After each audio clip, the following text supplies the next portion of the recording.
I believe na importante po itong pag-aaralan natin, and I know a lot of Christians sometimes struggles sa kanila pong identity in Christ.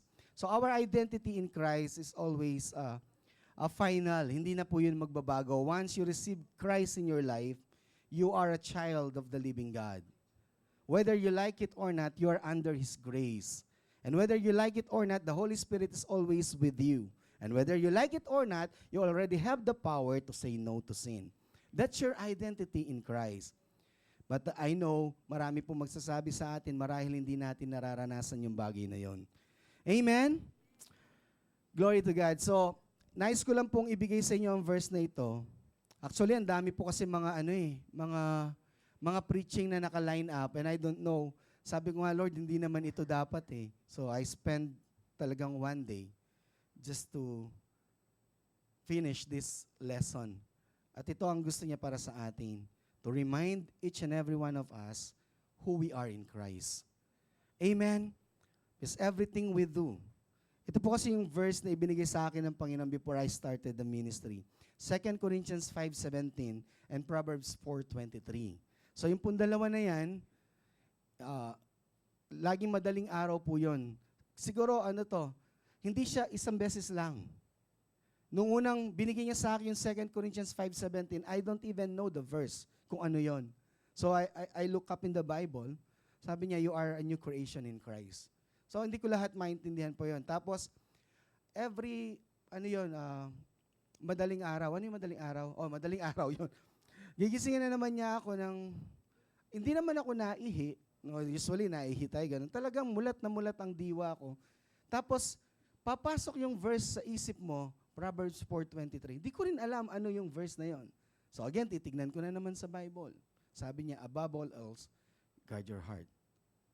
So nag-iisip na ako, lahat yung mga bagay na ito. Ito pala yung buhay na kung saan ipamumuhay dapat ng isang mananampalataya.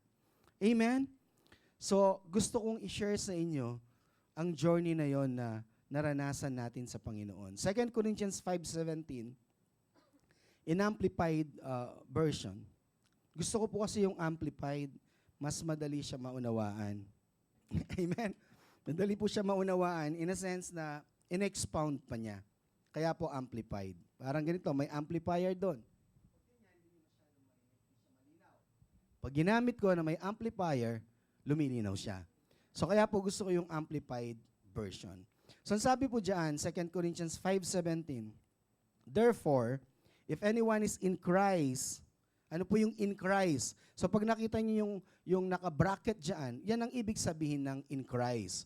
So ang ibig sabihin ng in Christ is grafted in, joined to Him by faith in Him as Savior. So if I will ask you, kailan nangyari sa buhay niyo yun that you put your faith in Christ na siya ang yung maging Savior? Kailan nangyari yon? The moment na tayo po ay na-born again, di po ba? We put our faith in Christ, in His finished work, and we accepted Jesus as our personal Lord and Savior. Kaya po tayo ay naging new creation. Amen po ba? So tayo po kaya tayo naging in Christ. So sabi niya, yung nasa kay Kristo Jesus, He is a new creature. Tignan mo ang katabi mo. New yan. Bagong-bago ba? Amen? He's a new creature, reborn. Reborn and renewed. Sabihin natin reborn. Gusto ko na po magpa-reborn. Ba? Reborn and renewed by the Holy Spirit. So the moment we got born again, the Holy Spirit came to us and He never leave us nor forsake us. And up to now, remember what we have studied last week? Ang sabi, to Him who is immeasurably, di ba, can do more than you can imagine. Sabi niya, with the power that is at work in us. So the Holy Spirit is working in our lives. And Jesus is there sa kanang luklukan ng Ama, siya ang ating advocate.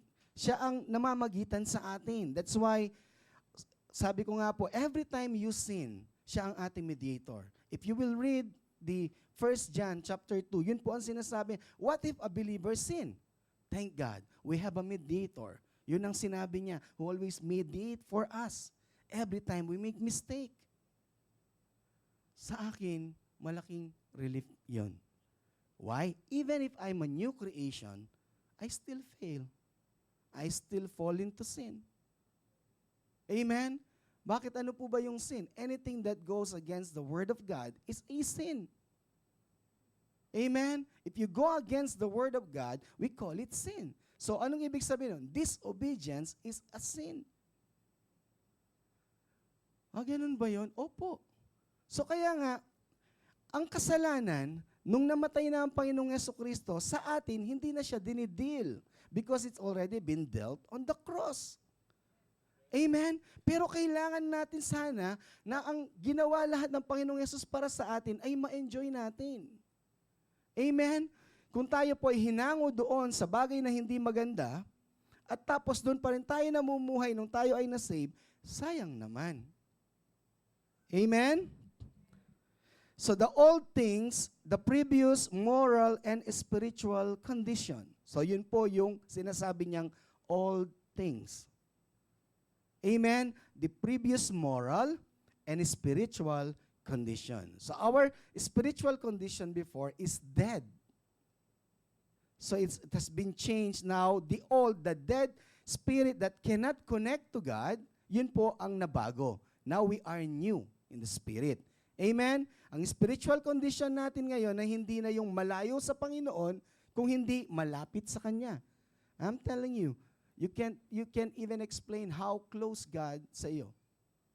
Nothing that you can do na mapapalayo mo ang Diyos sa buhay mo. At wala ka ring magagawa na kung saan parang pag ikaw ay gumawa, doon lang lumalapit ang Panginoon. No. Kaya lang, ang ating kaisipan, wala pa sa ganoong estado. Amen? That's why the Bible says, renew your mind by the Word of God. But in spirit, at sa ating core, sa ating tinanggap, napakalapit mo sa Panginoon. Wala ka pang ginagawa, malapit ka na sa Kanya. So anong ginagawa natin pag sinasabi natin, gusto ko lumapit sa Panginoon? It's not the being that you have, but the mind that you have. Kasi ang iyong mind napakalayo sa Panginoon. Amen. So sabi, have passed away. Tingnan mo ang katabi mo, hindi ba yan pass away? Hindi, di ba? Masunurin yan. No? Have passed away. Behold. Amen. Behold, new things have come. Ito yung malaki yung issue. Sometimes, we can almost believe that we are a new creation. That the old has gone and everything becomes new. Yun ang nagiging question mark minsan. Tama po ba? Sabi, all things or new things have come because spiritual awakening brings a new life. So spiritual awakening means you are alive in spirit now. So kung noon ang buhay mo hindi nababago, you know why? Because we are dead in our spirit. Now that you are alive in spirit and you are not communicating through your spirit, nothing will change. Amen po ba? So magbibigay po ako ng illustration kung bakit anong ibig sabihin ng bakit ganun siya garantisado that everything becomes new. All things or new things have come. Halimbawa po sa isang kumpanya, let's say. Tapos ang inyong manager ay hindi siya maayos. So nakikita natin chaos ang ating pong workplace. Tapos meron silang hinire na bagong manager na kung saan alam mo at kilala mo na mabuti siya. Amen? Dahil sa karakter niya, wala pang nangyayari, pero naniniwala kang bago na ang kumpanya. Kasi alam mo ang gagawin niya because of his character. Right or wrong? Amen? Kung pwede ko lang po sabihin to, nung nanalo ang Pangulong Duterte, ano sabi natin? Change has come. May nababago na ba? Wala. But because you believe to the person na nandoon. Hello? Andiyan pa ba tayo? Dahil naniniwala, any person na kung sino man yung inaakala yung maging sa mga kaibigan natin na, dumating na siya, mababago ang lahat. Why? Because you believe in the character ng tao na yon. That's why the Bible says, the Holy Spirit, siya mismo, believe siya sa kanyang sarili. He knew that every time we walk in His instruction, everything becomes new. Salamat po sa apat na nag-amen. Amen. Naunawaan po ba natin? Kaya mainam na ating mapakinggan ang sinasabi ng banal na Espiritu sa ating buhay. Ganon siya ka-confident. Sa sports, ganon din po. Kapag kayo naglalaro ng basketball, di po ba, pag kulelat ang team ninyo at merong isa na giant na dumating at napakadunong niya, hindi pa man nangyayari ang laro, alam mo na mababago na ang lahat. Because you believe to that person na dumating. Ganon ang Diyos sa atin. He knew that yung dinala niya sa atin, everything will become new. Meron kang naging ganon ang karakter na presidente, di ka naman sumusunod, may mababago ba? May mababago po ba? Meron nga kayong inimport na napakalaki, hindi mo naman pinasok sa game, may mababago ba? If you will not allow, nothing will change. Amen? Sabi mo sa katabi mo, allow nothing. Glory to God. So pag pinag-uusapan na po ang new you na ito, marami pong tanong minsan. So when was the last time na inisip mo ang bagay na ito sa iyong buhay, na bago ka nang nilalang? When was the last time? Ngayon lang po, Pastor, kasi pinag-uusapan natin. Amen?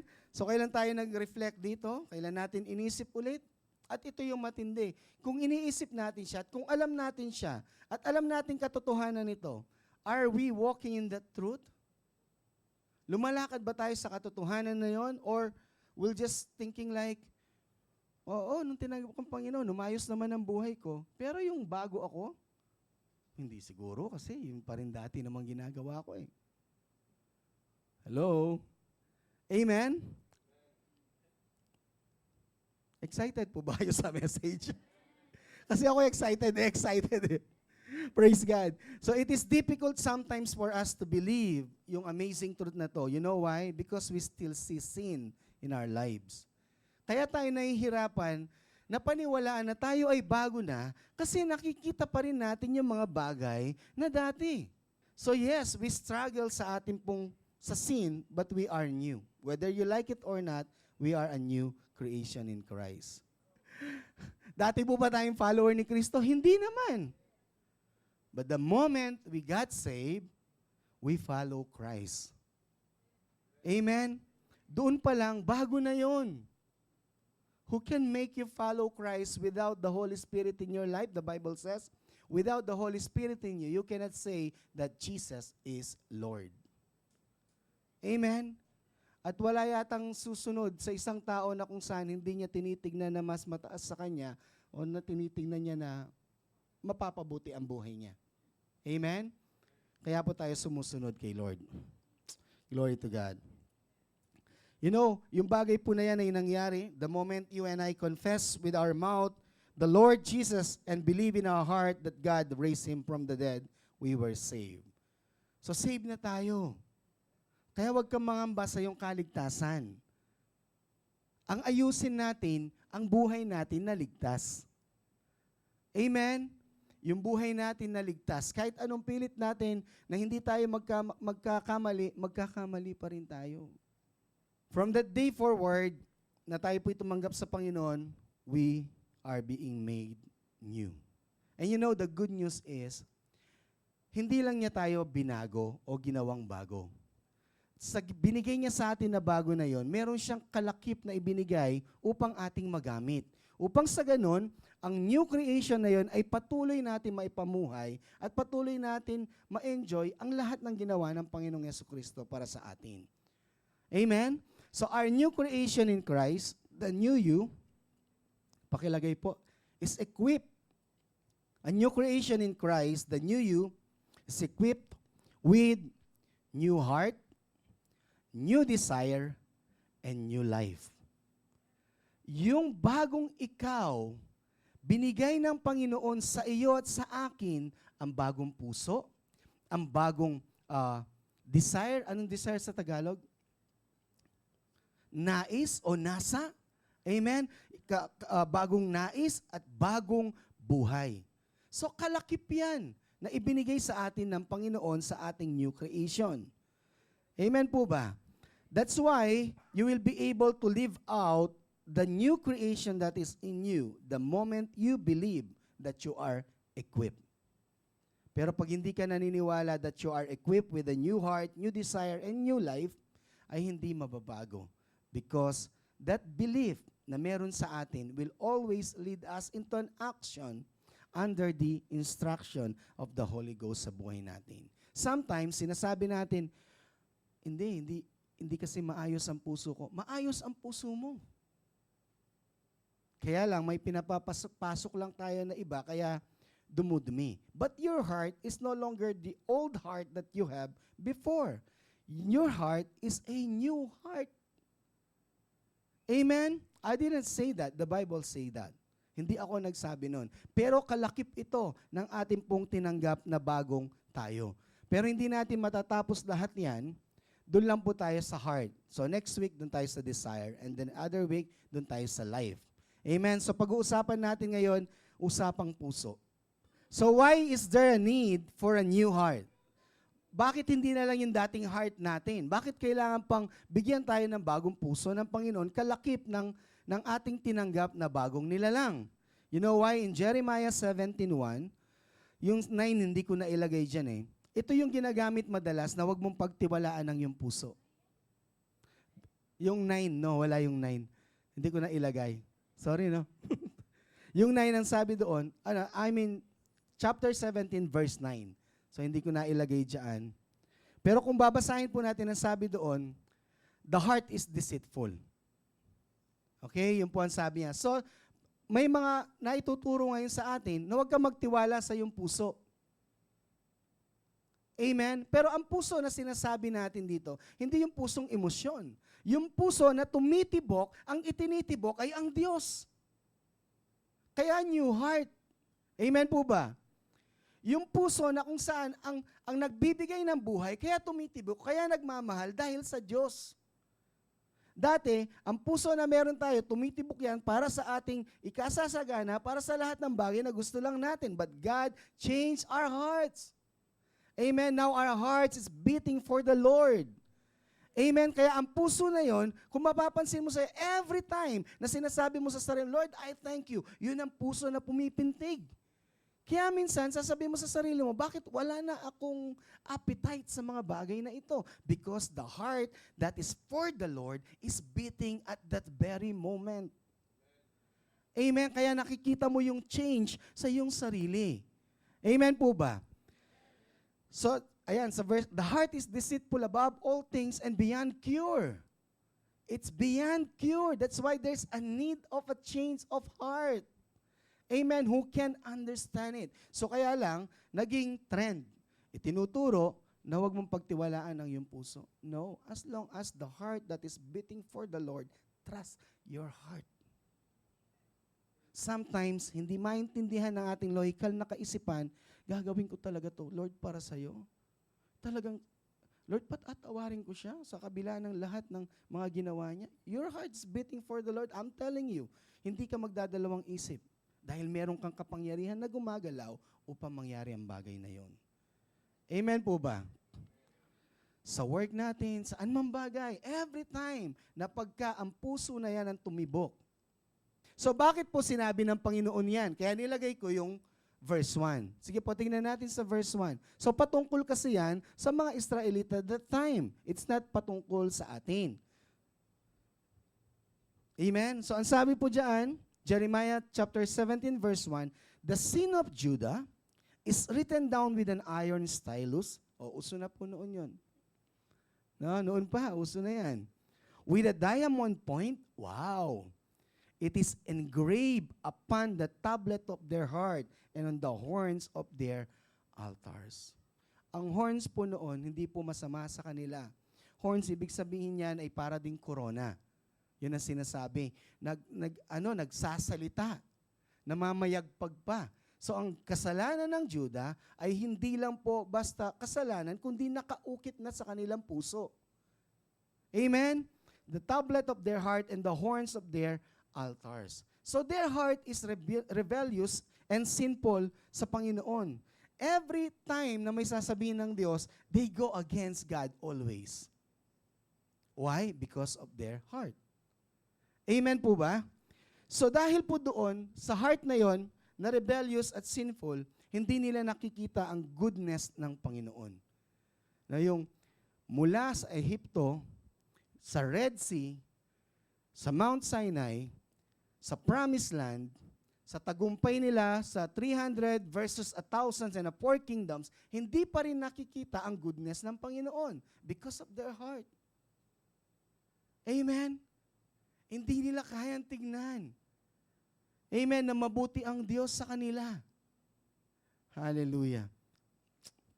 But now, tayo po ay bago ng nilalang at meron ng bagong puso. So we can be able to see the goodness of God. Kaya niyo po bang makita na ang kabutihan ng Diyos sa inyong buhay ngayon? Noon hindi, di po ba? Mabuti na ang Diyos, hindi pa natin siya tinatanggap. Correct me if I'm wrong, no po? Sa buhay ko kasi ganun eh. Nakita ko na ang Diyos noon pa man, hindi ko pa siya tinatanggap, hindi ko pa siya sinusunod, sinusuway ko pa siya lagi. Tama po ba yung Tagalog ko? No? Pero, hindi niya ako pinabayaan. Minamahal pa rin niya ako. Nandun pa rin siya sa buhay ko. Pero hindi ko nakikita ang goodness niya. Hindi ko nakita yung mga kabutihan niya na yun. Pero nung tinanggap ko ang Diyos sa aking buhay, doon ko nakita na noon pa man, hindi niya ako pinabayaan. Hindi niya ako kailanman pinagkulang. At hanggang sa oras na ito, ako pa rin yung minamahal niya nung una hanggang ngayon, hindi nagbago ang kanyang pagmamahal. Bakit ko kayang makita yon? The moment I got born again and I have this new heart, I have the ability to see God's goodness sa aking buhay. Minsan, hindi natin nakikita to. Sabi ko nga, siguro ito yung mission na binigay mo sa akin, Lord. Always, na parang napakadelikado niya na pag-usapan, pero meron talagang tapang na ibinibigay ang Diyos na, sige, sabihin mo. Totoo, kasi parang naguguluhan lang ako, kasi ayaw pakita sa atin ng kaaway. Just like yung laging sinasabi ko sa inyo, okay na to, parang puti na. Huwag, puti ang hiningi mo. Huwag parang puti. Dahil ang kaaway, yan ang ibibigay niya sa'yo. So you will settle for less. Amen? Ayaw ng Panginoon yun. That's why when the heart that is not the heart that we have, ang tumibok, magsisettle ka doon. Okay na to. Kasi hindi na ako mahihirapan ngayon. Amen? Pakiramdam, pakiramdam. So the first thing that God does when He saves us is to give us a new heart that's sensitive to His Spirit and able to shape by His Word. Noon, hindi kayang i-shape ang ating puso ng Kanyang salita. But ngayon na tinanggap natin siya, paano niyo po gagawang tanggapin lahat ng mga salita ngayon? Paano po? Kasi bago yung puso na meron sa atin. Kaya noon, kahit naririnig mo pa, yung mga mabuting balita na mayroong pupunta sa atin sa bahay, hindi natin tinatanggap. Huwag na tayong magtaka kasi hindi bago puso natin. Hindi yan tumitibok para sa Diyos.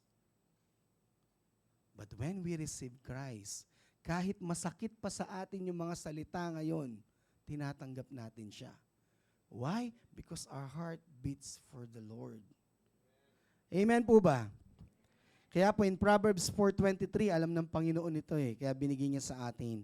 Above all else, guard your heart, for everything you do flows from it. Kaya minsan sinasabi nila na, hindi naman ito yung nasa puso ko, nadala lang ako. Hindi, napalitan ang laman ng iyong puso.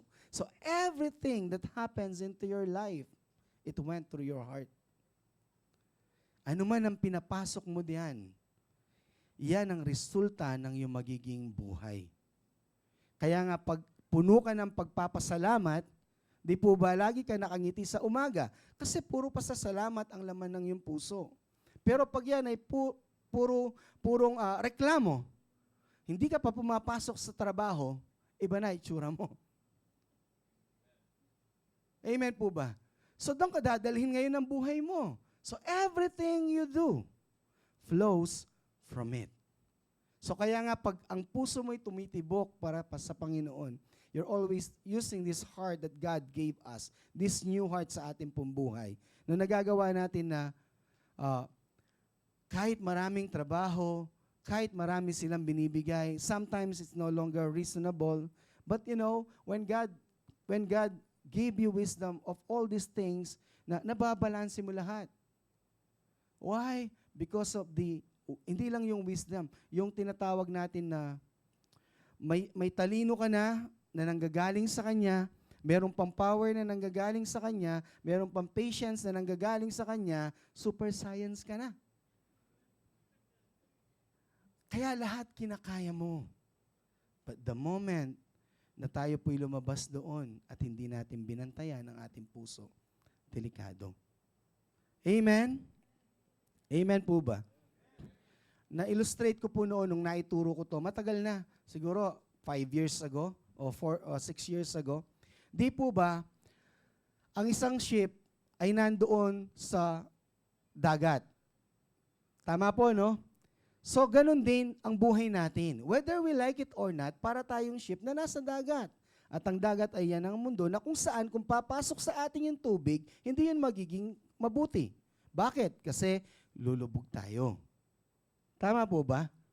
Amen. So anong gagawin natin? Every time na may papasok na tubig, ano pong ginagawa ng nasa barko? May level kasi yun eh. Pag sumusobra doon, tatanggalin nila. So binabantayan nila yung ship mismo. Bakit? Kasi lulubog yun eh. So ganun din sa buhay natin. Kapag pinapasok natin lahat, hindi mo napapansin, para kang nasa kumunoy. Kasi ang kumunoy, unti-unti. Hindi naman paglusong mo doon, kaagad. Di po ba? Hindi. Unti-unti. Inihila ka niya. Malalaman mo na lang pag hindi ka na makahinga. Tapos pag inassess mo ang nangyari sa buhay mo, it's better to admit our mistake. If we fail, tell God, Lord, I blew it. I know where I made mistake. I'm sorry, I compromise. At least makikita mo and God will give you strength. Amen? So our new heart po ngayon is perfectly able to see God's goodness. So every time na tinitignan natin ang kabutihan ng Diyos, ay ginagamit po natin ang ating puso na tumibok para sa Panginoon. Amen? Ito po ang sabi ng Ezekiel 36:26. Hindi po ako ang nagsabi na bago na ang puso natin. Hindi lang natin nakikita. Pero paano natin makikitang yung puso na yan ang tumitibok? Pag nakikita mo ang goodness ni Lord sa iyong buhay, that's the heart that is beating. Now your life is totally different kahit sa araw lang na yon. Pansinin mo man. Amen? So a new heart will I give you, and a new spirit will I put within you, and I will take the stony heart out of your flesh and give you a heart of flesh. Ano napansin nyo? Hindi match sa pagkatao nila yung stony heart. Amen? Ang gusto ng Panginoon, isa lang. That's why ngayon, pinapalitan sa atin ang ating kaisipan, ang ating emosyon at ang ating desire. Amen? To live out this new creation that is in us. So ang sabi doon, a new heart will I give you, and a new spirit will I put within you, and I will take away the stony heart out of your flesh and give you a heart of flesh.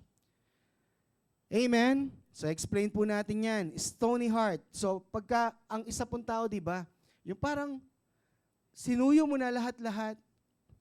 Alam mo yung gano'n na may nagawa kang pagkakamali sa kanya, yung nabunot mo lang isang kilay niya. Hindi ka na pinapatawad. Ginawa mo na lahat. Ano sasabihin mo sa kanya? Parang tigas naman ang puso mo. Para kang merong pusong bato. No, ganun sinasabi natin, pusong bato naman to. Amen? Stony heart. Yun ang tinanggal sa atin ng Panginoon at binigyan na heart of flesh. Still in Ezekiel chapter 11, verse 19. Ito po sabi ng Panginoon, this is a prophecy prophesied by Ezekiel. Ang sabi niya, and I will give them one heart, a new heart, and I will put a new spirit within them, and I will take the stony, ano po yung stony na yon? Unnaturally hardened. Unnaturally hardened. Because when God created man, He don't have this stony heart. Amen? Pero naging siyang, kaya unnaturally hard, and naging hard lang siya when sin came sa pagkatao po ni Adam. Amen? So ang sabi po dyan, unnaturally hardened heart out of their flesh, and will give them a heart of flesh. Ano po yung heart of flesh na sinasabi niya? Sensitive, responsive to the touch of their God. That's why kapag nagpi-praise and worship and you hear the word na sinasabi ng Diyos, mahal na mahal kita, you cannot help it but cry. Why? Because God is touching your heart. And that heart can feel the love of God. Amen? So kaya may bago kang puso. Kaya wag mo isipin na, hindi, ganito, binabago pa ni Lord ang puso ko. No. You have a new heart. At any given point of your time, you can always forgive. You can love the unlovable. You can always help the helpless with no reason at all. Amen? Kaya minsan magugulat ka, bakit ko nagawa yan para nabudol ako? Hindi ka nabudol. Because you know, from the very heart, nung ginawa mo yon, you love that person. Hindi ikaw ang nagkamali. Ang nagkamali yung taong tinulungan mo. That's the opportunity for him or for her to grow more in the Lord, but he lose it. Hindi tayo ang nagkamali doon. Kaya wag nating iisipin na, saan hindi ko na tinulungan, hindi ko na... No, hindi tayo ang nagkamali because we save that person sa anumang pinagdadaanan niya. Amen? Sila, o sino man yun, siya nagkamali because he did not value kung ano yung ginawa ng Diyos sa kanyang buhay. Amen? Amen po ba? Glory to God. So kaya wag mong sisihin ang iyong puso minsan.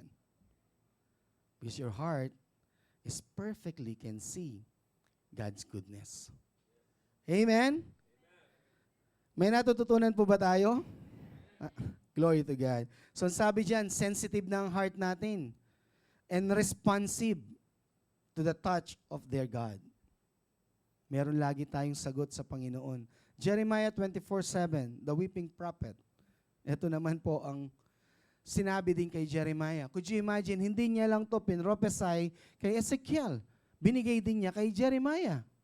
And I believe also in Joel that the time will come, and sabi niya, I will put a new heart in them. I will write in their heart my commandment. Sabi niya ganoon. Amen? So bago talaga. Amen? So sa Jeremiah 24:7, ito po ang sabi niya. And I will give them a heart to know. Amen? Yung to know doon is recognize, understand, and be acquainted with. So that's why now, kahit masakit yung narinig mo, kahit pambihira naman, parang ako yung sinabihan ni pastor, di po galing sa akin, galing sa Panginoon. Parang ako na may, kasi bakit kaya mong tanggapin? Kasi you recognize and understand and acquainted ka na yon sa Panginoon. Amen? That I am the Lord, and they will be my people. I will be their God, for they will return to me with their whole heart. Your new heart na ibinigay sa atin ng Panginoon, every time we are making mistake, every time na hindi na natin kaya, laging bumabalik yan nang walang pakundangan sa Panginoon. Because that heart is the heart that God gave us. And He said, they will return to me with their whole heart.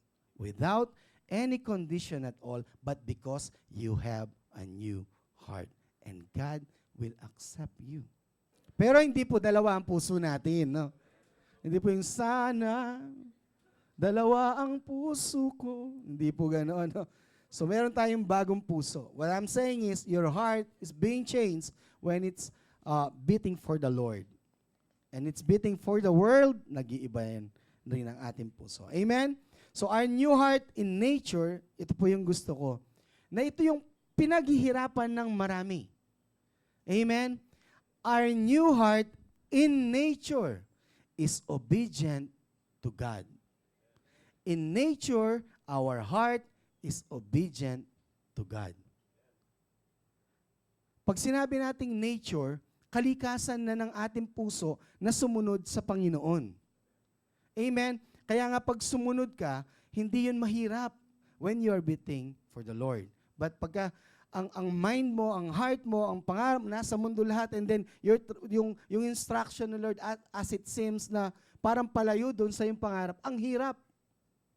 Amen? Amen po ba? Because your nature, your heart, ang nature niya is obedient to God. That's why pag may ginagawa tayong bagay na kung saan taliwas sa kanyang sinasabi, ang hirap sa kalooban. Bakit? Kasi iba na ang kalikasan ng iyong puso. Ang kalikasan ng iyong puso ay masunurin sa Diyos. Amen? Napansin niyo po ba, bakit minsan may parang nag-guilty ako? Uy, nasabi ko na naman, nag-guilty ako, Lord. Bakit tayo nagkakaganon minsan? Kasi ang heart natin, in nature, is obedient. So ang ginawa mo, hindi mo sinunod ang nature mo. That's why, nafe-feel mo na, hindi ikaw yon. Dapat hindi ganun ang ginawa ko. Bakit? Kasi alam mo na hindi ikaw yon. Dapat di ko na ginagawa to. Amen? Amen po ba? So yan po ang ating puso. In nature is obedient to God. Hindi rin po ako nagsabi nun. Bababasa din naman natin sa Bible. Pinapaliwanag ko lang sa inyo upang paniwalaan nyo na bago na ang inyong puso. Na kayo'y bago na nilalang kasi sinasabi ito ng Bible. The moment you believe in it, you will live by it. Doon lang lalabas yung new creation na nasa atin. Ng totoo at puro. Minsan ma-deceive tayo ng kaaway and then we're just faking it, we don't know. But sa atin parang genuine na genuine sa atin, but because the enemy doesn't want you to see it. That's the real reason why akala natin totoo. Amen? Pero hindi. Kasi when we don't know these things sa buhay natin, magpapatuloy tayo doon. Amen? So please catch it. This is all for us. Amen? So ang sabi po niya sa atin, we have a new heart. A heart in nature is obedient to God. So to God, bakit ganoon? Gusto niya na obedient heart. Kasi ayaw niya ng disobedience. Hindi siya malupit. Ayaw niya ng disobedience. Actually, ito, alam na alam niyo ito. Sabi niya, obedience is better than sacrifice. Right or wrong? Alam na alam natin ito. So bakit naman magiging pagkakamali yung ginawa ni King Saul nung panahon na yon? I'll explain it to you. So to God, obedience is better than sacrifice. That's why no wonder God equipped our new creation with new heart. A heart that is obedient to Him. Or else, ikaw ang gagawa. Hindi yun grasya pag ikaw ang gumagawa. God gave it all to us to use all these things sa buhay natin so we can enjoy the grace of God sa buhay natin. Amen? So bago na ang ating puso, in 1 Samuel 15:22, ang istorya po nito, ikuwento ko na lang sa inyo. Ang sabi ng Panginoon hindi kay King Saul, siyempre hindi naman niya kinakausap ang king noon. Ang kinakausap ng Panginoon, siyempre, propeta. So the prophet will go to the king to relay the message of God. So from God to the prophet, prophet to the king, king to the people. So lagi pong ganoon. Kaya merong dalawa. Kaya nga si Jesus, di ba, He is the prophet, the greatest prophet na meron tayo. Siya rin ang King of all kings. So tayo, nire-represent tayo ni Kristo sa Diyos. And at the same time, ang Diyos nire-represent ni Kristo sa atin. That's why He become a mediator. Because He's the King of kings and He is also the greatest prophet of all. Nakuha po ba natin? Sa kanyang katauhan. So kaya siya ang nagre-represent sa atin. So ito po yung istorya. Sabi niya, merong isang kingdom na kung saan sasakupin nila. Ang sabi ng Panginoon sa kanila, wala kayong ititira na may hininga. Amen? All na merong hininga, patayin nyo lahat. Wala kayong ititira. So the battle begins. Parang ano naman, no? Let the battle begin. So mag-uumpisa na, tinalo nila, pero ang ginawa po ni King Saul, nakita niya yung mga matatabang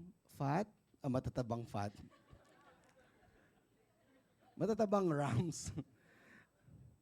Amen? So nakita niya yung mga hayop na kung saan pwede pong i-offer sa Panginoon. Nandun. Ito yung the best. I think this is the best. Hello? Amen? Palagay ko, Lord, ito yung the best na gagawin ko. But there's an instruction sa Panginoon. Wala kang ititira na may hininga. Pero nang hihinayang, amen, sayang naman. And his reason, mind you, is good. Not for himself. It's for God. To offer it to the Lord. Amen. Pero bakit ayaw ng Panginoon? Because obedience ang gusto niya. Hindi sacrifice. Amen? So nakita po natin dyan, in 1 Samuel 15:22, ayan na po yung sabi ng book. But Samuel replied, "What is more pleasing to the Lord, your burnt offerings and sacrifices, or your obedience to His voice?" Listen, obedience is better than sacrifice, and submission is better than offering the pots of rams. Amen. Ito ang ayaw ipakita sa atin ng kaaway. Ginagawa ko naman to para sa Diyos. Ginagawa ko naman to. Yan ba ang sinabi niya sa iyo? Yan ba? Sometimes we don't see these things. But we have this obedient heart that God gave us. So we can always please Him. Every time na ginagawa po natin ang kanyang kalooban sa ating buhay. Pastor, paano ko malalaman na boses niya yon? Meron lahat tayong Bible. Wala pong boses na maririnig mo na tinawag ako, money, money. Wala pong ganoon. When I read the Bible, as I've told you, di po ba nung nangusap sa akin, 2 Corinthians 5:17, nilagay niya sa isip ko yun. Inopen ko lang, di ko nga alam kung ano yun eh. Proverbs 4:23, di ko rin alam yun, inopen ko lang. Pero tumatak na yun sa buhay ko. So sinasabi sa akin ng Panginoon, above all else, hanggang ngayon, bit-bit ko yun. Kaya pag sinaktan ka, kaya minsan, sinasample ko lang po ito para maintindihan. Ba't hindi ka nagagalit? Ba't ako magagalit? Ba't ko papapasukin yung galit sa puso? Because this is the word of God in my life. Above all else, guard your heart. Maapektuhan pa ang health ko. Baka pumayat pa ako. Stress ako. Amen. Amen po ba? Praise God, huwag mong papapasukin yun. That's why there's a voice na kung saan sabi sa atin, above all else, guard your heart. Amen? So, obedience is better than sacrifice. You know, the truth is, ang sabi ng Panginoon kasi, lahat. Kasi pag meron pang natira doon, maaring umusbong na naman yung mga lahi na yon na kung saan hindi magiging pagpapala sa mga Israelita. Don't you know that God is talking to us sa mga bagay minsan na parang ang hirap? It's for our, for the better sa atin. Kaya sinasabi niya na, pero totoo po yan, di ba? Na minsan, Lord, sayang naman to eh. Ano ko naman, Lord, sa'yo? Ibibigay ko naman, sayang naman, ganito, ganyan. But the truth is, if you hear the word from God, He's telling you not to touch even that thing. Do not touch it. Do not. Mapapahamak ka lang. Una, dudumi ang puso mo. Pangalawa, magkakaroon ka na ng habit na lagi kang nagre-reason out sa Panginoon. Pangatlo, ikaw na yung magaling. Hindi na siya. Tingnan yung galing ko, hindi ko yun ano yun. Binila ko nga doon eh. Ay, yung ano eh, gano'n nga eh. Ikaw ang bida. Amen? Si Lord lang ang bida, di po ba? Amen? Nakukuha po ba natin? So kaya po nilagay ko dyan, it's better to obey God, do what God said, yung po sinasabing to obey God, rather to do what we think best.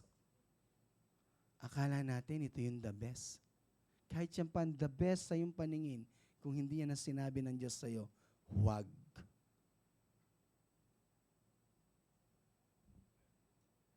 Amen po ba? Romans 6:17. Ang sabi po ng Bible, Ito yung sinasabi niya na, now that we have been redeemed by the Lord, we have already this obedient heart. But thank God, though you were once slaves of sin, you have become obedient with all your heart to the standard of the teaching in which you were instructed and to which you were committed. The Bible says you have become. The moment we receive Jesus, our hearts becomes obedient to His Word.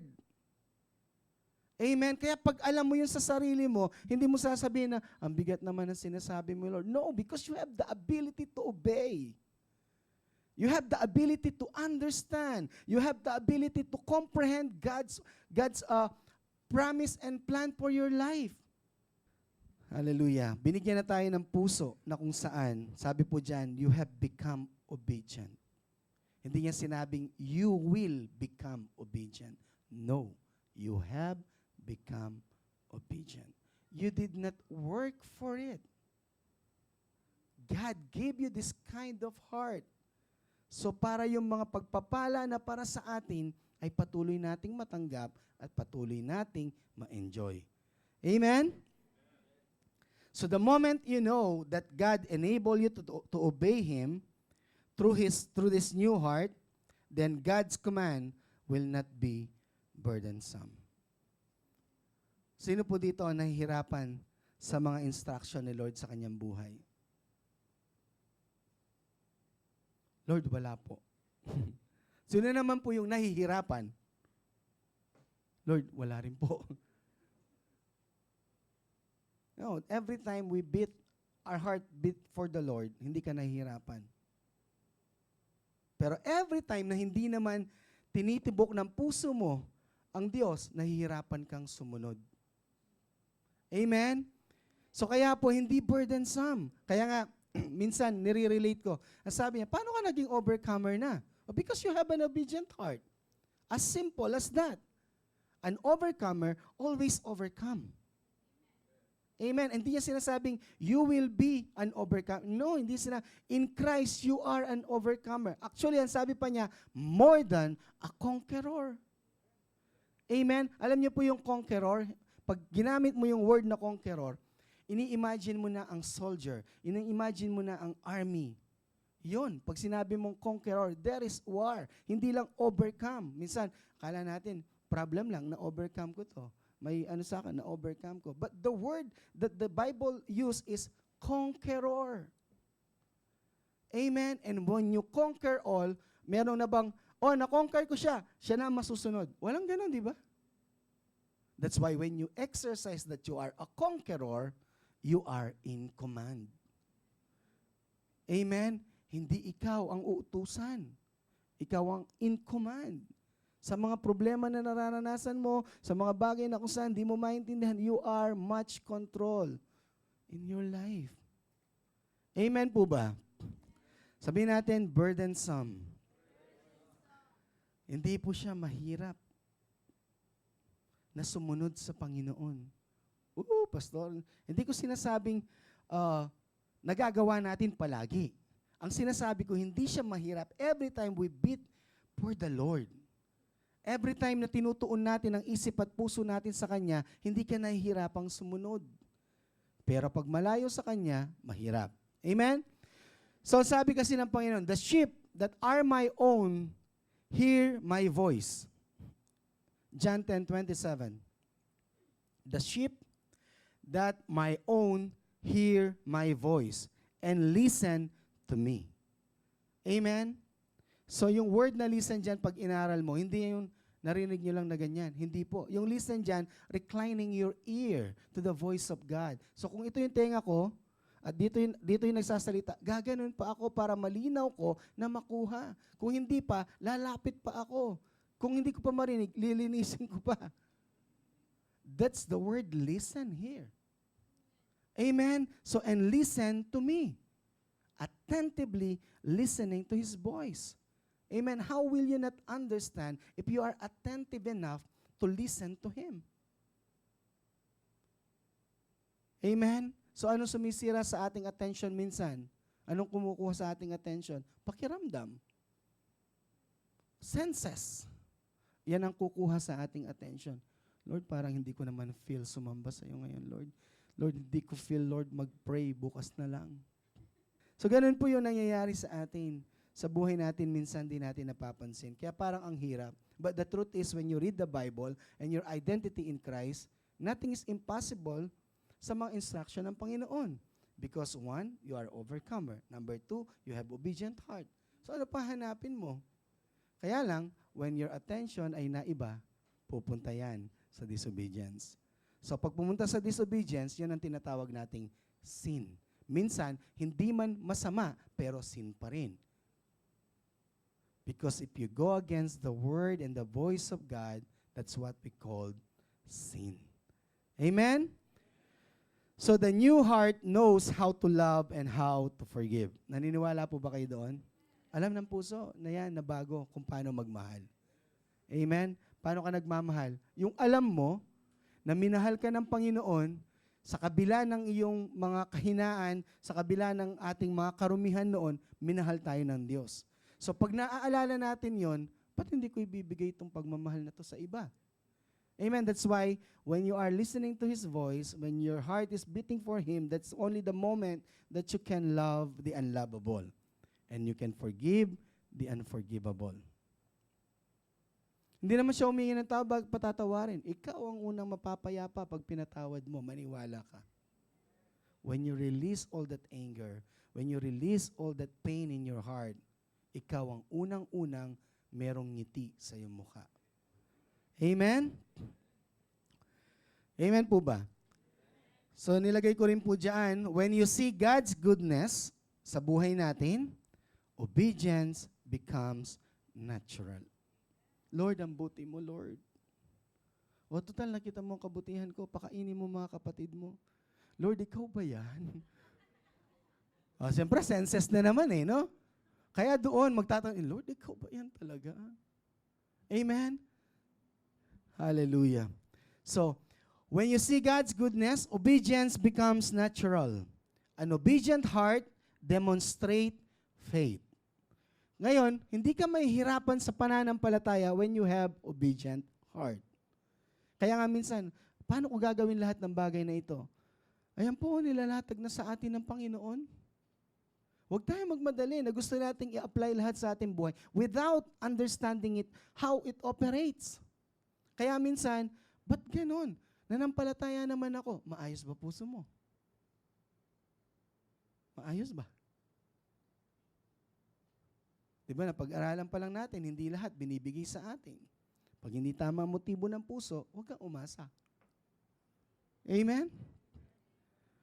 So, an obedient heart demonstrate faith. Bakit importante ito? Because faith is our key to access God's grace. We cannot access God's grace without faith. Bakit importante na naman ito? Because God's grace, hindi lang po ito si Kristo. Ang God's grace na sinasabi natin, ilan lang po ang kinuko? Healing is God's grace. Provision is God's grace. Power is God's grace. Strength is God's grace. And many more good things. That's all the grace of God. Paano ngayon magiging hindi work? Ito yung katotohanan ng kanyang salita. That's why I want you to take it more clearly sa inyong buhay ang bagay na ito. Kung bakit hindi sinasabi ko lagi, hindi yan works. Hindi yan works because everything that you have in your life can always put you in receiving the grace of God. So things that we did not work for but available for us to receive. You did not work for your healing. You did not work for your provision. You did not work for your power. You did not work for your strength. Because if only in your own strength at sa provision lang na kaya mong i-provide, kulang lagi yan. But when God's hand ay nandoon, nagtataka ka saan lahat nang gagaling. Paano? Saan nanggaling? Because God made it available for us. So faith is our key to access God's grace. An obedient heart always demonstrate faith sa ating pong buhay. So huwag mong problemahin. You live by it. You have this new creation in you. Tignan po natin paano na-receive. Isang verse na lang po. Yung story ng 10 lepers. Kilala niyo yung 10 lepers? Yung mga may leprosy. Dumadaan si Kristo at ang sabi nila, Jesus, have mercy on us. Kinuha ang attention ni Jesus, so tinignan niya. Tapos ang sabi ng Panginoon sa kanila in verse 14. Tingnan po natin in verse 14, Luke chapter 17. So, kinukwento ko na lang po yung ibang verse sa inyo. When he saw them, so si Jesus na to, so nasaan sila? Di lumapit, pinagbabawalan pa nga eh. Pero nung nakita ni Jesus, sabi niya, when he saw them, that's Jesus, he said, go, show yourselves to the priests. As they went, gusto ko makita niyo yun. As they went, they were cleansed. As they went, they were cleansed. Hindi nung sinabi ng Panginoong Yesus, magaling ka na, nawala ang ketong niya. Hindi. Ang sinabi ng Panginoon, do you really believe? Na pinaparaphrase ko lang, that I have the power to do it? Okay, go to the priest and show yourselves. Alam niyo bakit sila pupunta sa priest? Para sabihin nila na sila ay wala ng ketong. Pero may ketong pa. But as they went, they were cleansed. So habang sila ay sumusunod sa Panginoon, habang dinalagay nila ang pananampalataya nila sa Diyos, nare-receive nila yung healing na nanggagaling sa Kanya. This is the best illustration that I'm telling you, it's not works. Because it's already provided for us. You are ready to receive them by obeying and putting your faith in it. Or to it. Amen? Amen po ba? As they went, they were cleansed. Honestly speaking, kung kayo yon, parang sinabi na, Lord, kailangan ko ng, paano ba yun? Kailangan ko ng bumili sa grocery. Let's say, ganun lang, no? Para i-obvious ko lang. Lord, kailangan ko ng pagkain, bumili sa grocery. Wala kang pera. Naniniwala ka ba na magpo-provide ako sa iyo? Sasabihin mo, oo. O sige, bumili ka na doon. Ano gagawin mo? Teka, Lord, wala ka pang binibigay. Teka, Lord. Why? Senses, right? Because we're trying to be smart more than Him. Amen?